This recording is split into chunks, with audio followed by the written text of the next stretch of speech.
The red dust of Arizona rose in thin whirls as Samuel Bridger rode back to his property. The June sun of 1873 burned mercilessly over the arid lands he had tried to transform into something productive over the past 3 years. At 32 years old, Sam was a man marked by solitude, light eyes faded by the sun, hands calloused by hard work, and a silence he carried like armor since leaving the Civil War behind. His farm, if he could call that stubborn piece of land with a wooden house and a tottering barn a farm, sat on the border of what official maps called pacified territory. But Sam knew the truth. Those lands had belonged to the Apache for centuries, and the treaties were nothing but wet paper that the government would tear up at the first opportunity. It was late afternoon when he saw her, a small dark figure, crouched near the stream that cut through his property. Sam pulled the horse's reins, his right hand moving instinctively to the rifle on the saddle. In recent months, tensions with the Apache had intensified. 3 farms attacked, a military detachment ambushed, rumors that Chief Cochise was gathering warriors in the mountains. But then the figure moved, and Sam realized it wasn't a threat, at least not the kind he expected. It was a young woman, perhaps 15 or 16 years old, with long tangled black hair and tattered traditional Apache clothing. She bent over the stream, trying to drink water with trembling hands, but her body collapsed before she could bring the liquid to her lips. Even from a distance, Sam could see the protruding ribs, skin stretched over bones. The way she moved, slow, desperate, defeated. She was starving to death. Sam stood still for a long moment, his horse shifting restlessly beneath him. Every survival instinct screamed for him to leave, pretend he hadn't seen anything. Getting involved with Apache, even a dying young woman, was asking for trouble. The settlers would call him a traitor. The army would ask questions, and the Apache themselves. Well, who knew how they would react? But there was something about the way she had fallen there, completely vulnerable, that broke through his caution. Sam dismounted slowly, making enough noise for her to hear his approach. The young woman turned her head, and he saw the wild fear in her dark eyes, the terror of a cornered animal that knows it might be facing death. She tried to stand, but her body didn't respond. Her legs simply buckled under her weight.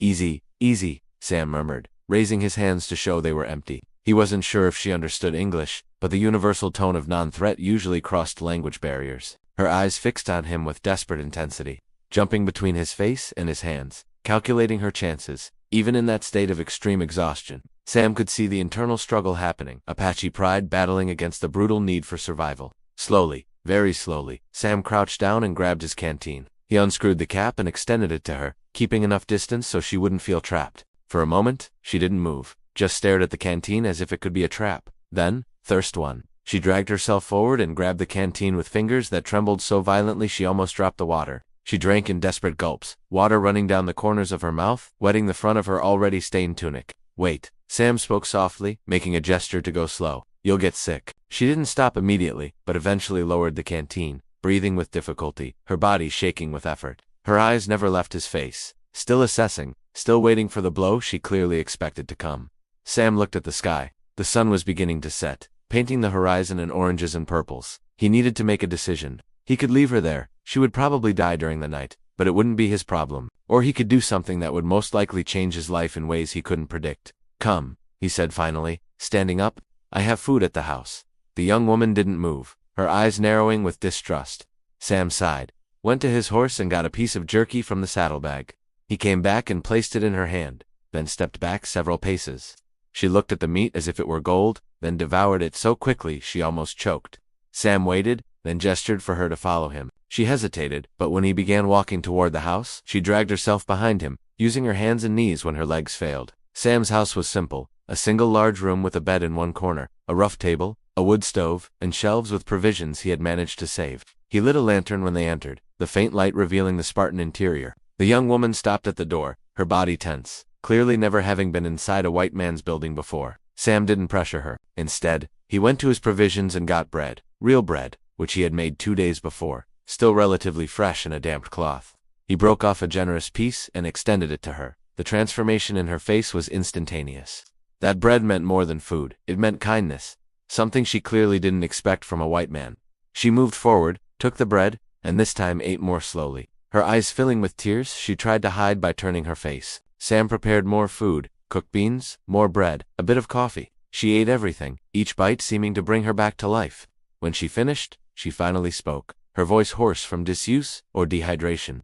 "Why?" was all she said, in surprisingly clear English, though heavily accented. Sam didn't have a good answer. "Because you needed it," he said simply.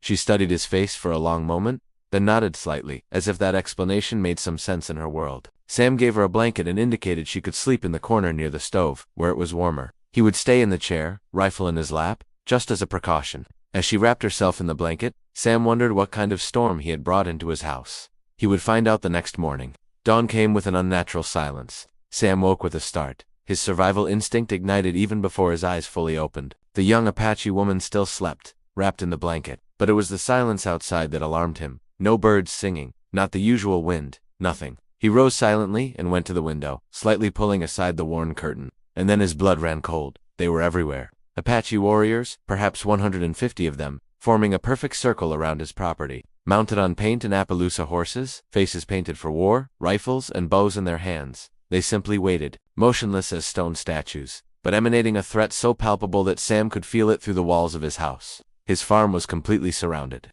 Samuel Bridger's heart pounded as he watched the circle of Apache warriors surrounding his property at dawn. Golden light reflected off spears and rifle barrels, perhaps 150 warriors.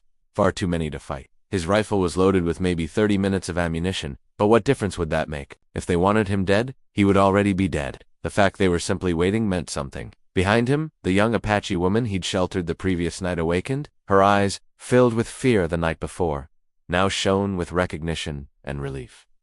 "Nisani," she murmured. "My people." Sam asked if they'd come for her. She nodded and moved toward the window. Every instinct told Sam to use her as a hostage, but he knew that would be his death sentence. The Apache valued courage above all, and cowardice was unforgivable. "Who are you?" Sam asked.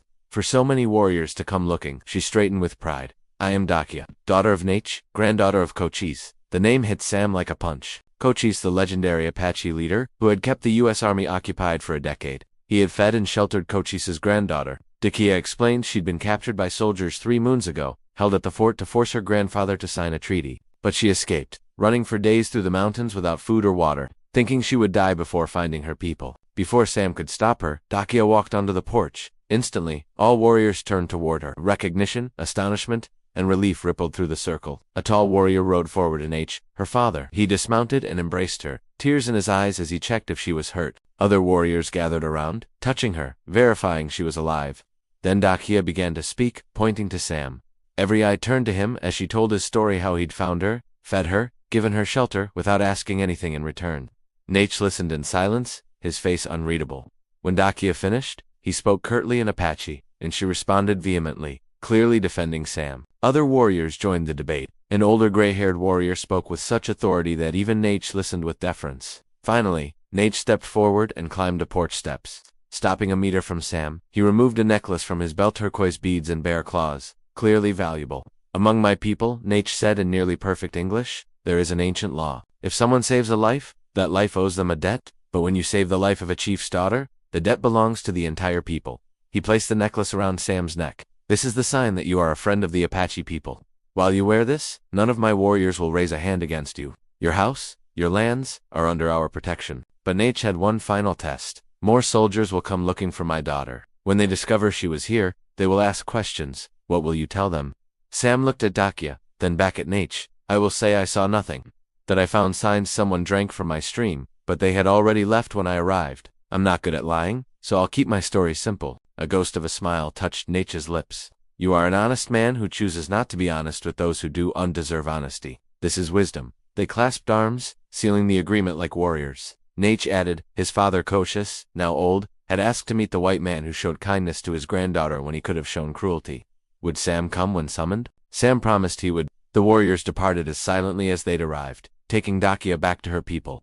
Sam stood on the porch long after, fingers touching the turquoise necklace, processing what had happened. He'd woken expecting to die, and instead had become a friend of the Apache people. But as the sun rose higher, Sam felt a chill of premonition. Nate was right, the soldiers would come, and when they did, Sam would have to lie to the United States Army. The storm he feared had transformed into something far bigger and more complex than he could have imagined. And on the horizon, though he couldn't yet see it, another storm was forming, one that would test his new friendship in ways that would make this first encounter seem simple. Samuel Bridger spends 3 tense days preparing for the arrival of soldiers after sheltering Dakia, a young Apache girl of great political value. When the cavalry finally reaches his isolated homestead, Sam maintains a calm facade, hiding every trace of her presence. Captain Marcus Hendricks, young but carrying heavy pressure from his superiors, presents a rough sketch of Dacia, and explains that her escape has escalated tensions with the Apache. Sam plays the role of an uninformed rancher, offering only vague information about tracks near the creek. His lie works because it contains fragments of truth, though Hendricks searches his property thoroughly. As soldiers inspect his house and barn, Sam forces himself to remain still, masking the fear pressing against his ribs. Hendricks reveals that Dacia is political leverage for forcing new treaties. Without her, Washington feels its grip weakening. The Apache have retaliated through recent attacks, and Hendricks admits the chaos threatens his career and the fragile peace. Sam subtly challenges the morality of holding a young woman hostage for negotiation. Hendricks warns him that sympathy for the enemy carries consequences, but finds nothing to justify detaining him. When the soldiers depart, Sam finally exhales. He knows this is only the beginning, and by hiding Dacia, he has crossed a line he cannot return from. That evening, as he sits watching the sun set and feeling the weight of her turquoise necklace under his shirt, he reflects on how a single act of kindness has placed him between two worlds. The army will never fully trust him now, and the Apache view him as an unpredictable outsider. Still, he feels no regret helping her, felt undeniably right. As night deepens, Sam hears hoofbeats and instinctively reaches for his rifle, but the rider approaching is not a threat. It is Goya Clonon by White's as Geronimo. Alone and composed, he approaches Sam with directness that sends a chill down Sam's spine. Geronimo reveals that the Apache watched everything that happened with the soldiers, and that Sam's lies did not go unnoticed. He asks Sam why he helped the girl when the army is supposed to be his people. Sam answers simply, "Captivity for political leverage is wrong, no matter who does it." Geronimo studies him and says Nate, Dacia's father, judged Sam correctly. He has a warrior's honor, despite not being Apache. Geronimo gives Sam a small leather pouch for an upcoming ceremony and delivers a message from the aging leader Cochise. In 3 days, under the full moon, Sam must travel to the northern mountains and wait between two towering rocks shaped like praying hands, where someone will guide him.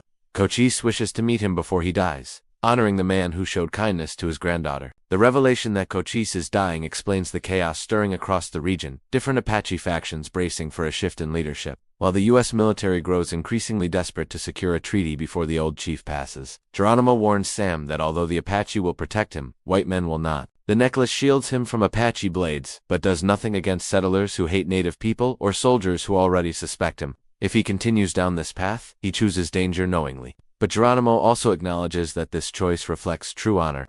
Then, as silently as he came, he disappears into the darkness. Left alone, Sam feels the full weight of what lies ahead. In 3 days, he will step into Apache territory as an invited outsider, something almost unheard of.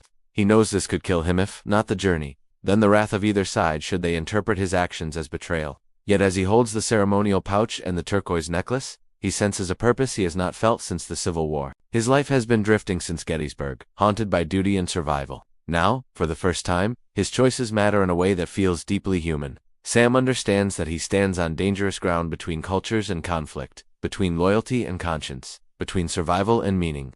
Helping Dacia has set events in motion far larger than himself. Still, he does not waver. Whatever the cost, he will meet Cochise when the full moon rises, stepping fully into a story that may redefine his fate. For the first time in years, he feels not fear but conviction. If this path is dangerous, it is also the first one that feels worth walking. Samuel Bridger had spent 3 silent days preparing for the inevitable arrival of soldiers after sheltering Dacia, the young Apache girl whose presence had drawn him into a conflict far larger than his quiet life. The desert around his homestead seemed to hold its breath, as if waiting with him. He burned scraps of cloth, erased footprints, and hid the turquoise necklace she had given him beneath his shirt, though its weight never let him forget the danger he now carried. When the dust of the incoming cavalry finally rose on the horizon, Sam felt the world tighten around him. 20 mounted soldiers halted at his gate, their horses restless, and at their front rode Captain Marcus Hendricks, young, tense, and burdened by responsibility he clearly did not feel ready for. Hendricks presented a crude sketch of Dacia and questioned Sam with the wary tone of a man who had been lied to too many times. Sam kept his voice steady, claiming he had only seen tracks by the creek. The captain ordered a full search, and Sam forced himself to stand still as soldiers moved through his home, barn, and sheds. He feared every loose board and every shadow. When they found nothing, Hendricks finally spoke with unexpected honesty. The girl, he explained, was political leverage. With Cochise ill and leadership shifting to Nate, the army had intended to use Dacia to force a treaty. Her escape had ignited new Apache attacks, and Washington demanded results. Sam challenged the morality of using a child as a bargaining tool, but Hendricks replied that morality had little value when the frontier was on fire. The soldiers eventually rode away, leaving Sam alone again.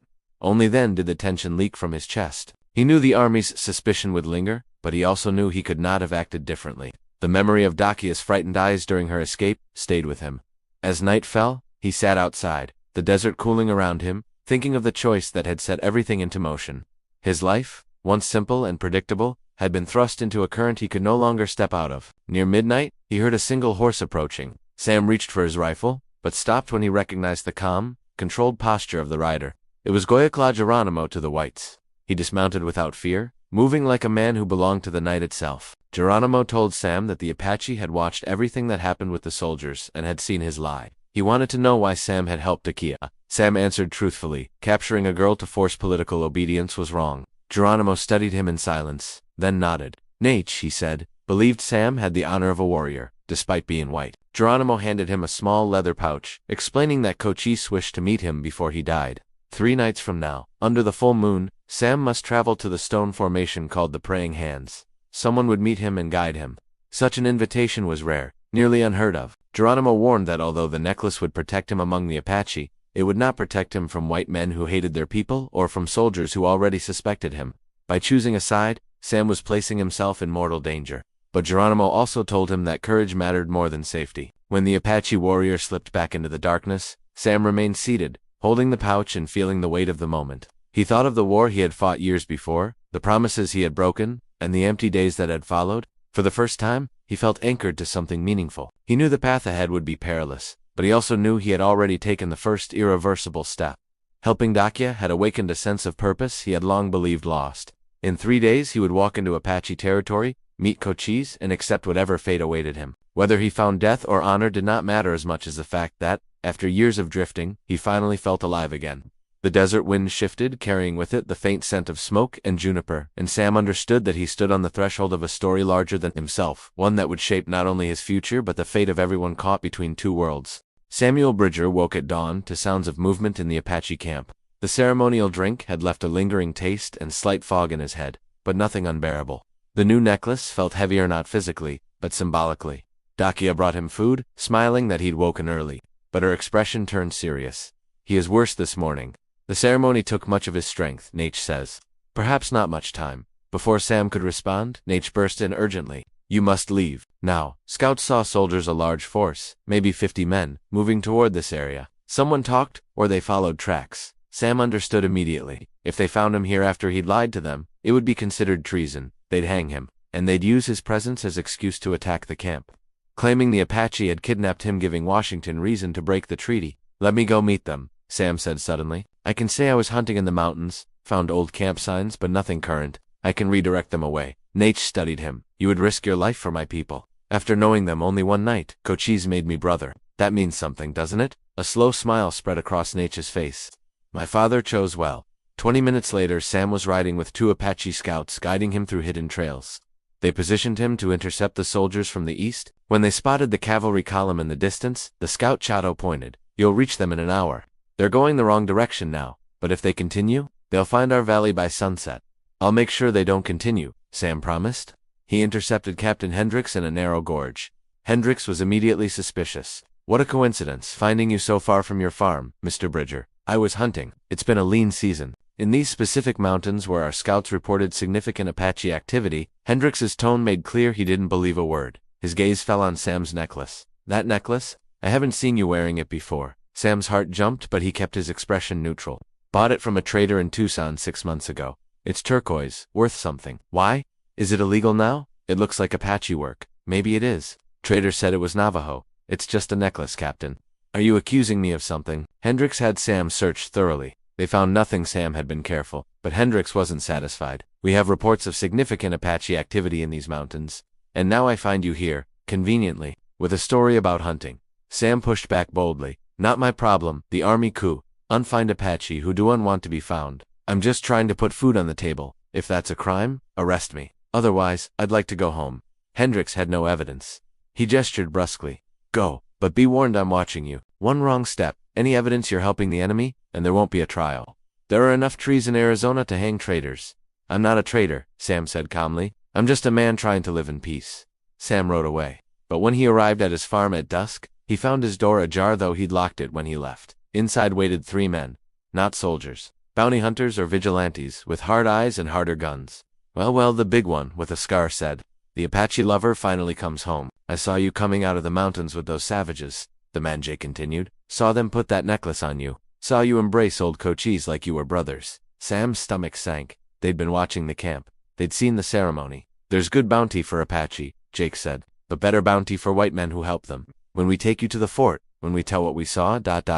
Sam moved on. Pure war instinct, he drew and fired in one fluid motion, hitting Jake in the shoulder. The other two scrambled for guns. The firefight was short and brutal. Sam hit the thin man in the leg. The third fled out the back door, screaming threats about returning with more men. Jake crawled toward the door, clutching his bleeding shoulder. He's going to tell everyone will know. You're a dead man. We'll come back with the sheriff, with the army, with a mob. And when we do, we'll hang you.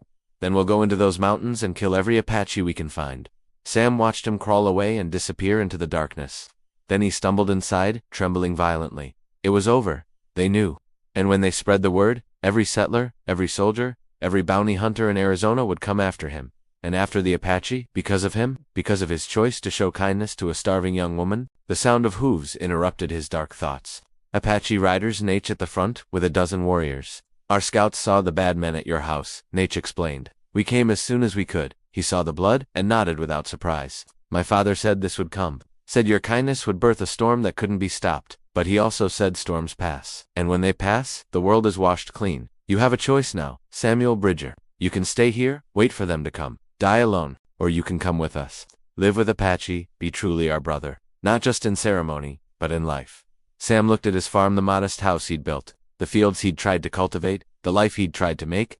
Then he looked at Nate, at the Apache warriors waiting in the darkness, at the mountains where Cochise lay dying, and a people struggled to survive against impossible odds. It wasn't really a choice. It never had been. Let me get some things, Sam said. As he packed the few belongings that mattered, Sam thought about the irony. He'd given bread to a starving young woman, a simple act of kindness. And that single act had changed everything, transforming him from farmer to fugitive, erasing his old life and forcing him to start a new one. But as he mounted Red and followed the Apache warriors back into the mountains, leaving his farm burning behind him, courtesy of Nate, to leave nothing for the soldiers, Sam realized something. For the first time since the war, since the horrors he'd witnessed and committed, he felt he was on the right side of history, not the winning side. Perhaps the Apache would eventually lose. The weight of the U.S. government, of endless colonization, was simply too great. But he'd be on the side of honor, the side of humanity, the side that valued kindness above convenience.